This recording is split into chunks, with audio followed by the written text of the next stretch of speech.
Бәріне сәлем, сіздермен керек арнасы.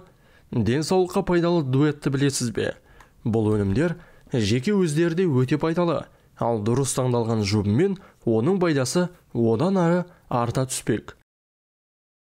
Бірінші, йогурт пен банан. Пробиотиктерге бай йогурт ас қорыту жұмысын жақсартады.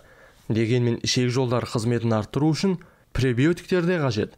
Ал ол банан мен дәнді дақылдардың құрамында кездеседі. Зәйтүн майы мен көкөністер. Зәйтүн майының құрамындағы пайдалы майлы қышқылдар мен көкөністердегі минералды заттектердің қоспасы қан қысымын бір қалыпта ұстайды. Сәбіз бен бадам. Каротиноидтер, сары, қызыл сары көкөністер мен жемістердің құрамындағы нәрлі заттарды ағзамыз жаңғақтардың құрамындағы маймен жақсы меңгере алады.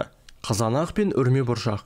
Құрамында көп мөлшерде С дәрумені бар көкөністерді, қызанақ пен бұрышты темірге бай үрме бұршақпен жеген дұрыс. Ал сіз тағы да денсаулыққа пайдалы қандай дуэтті білесіз? Төменде жаза кетіңіздер.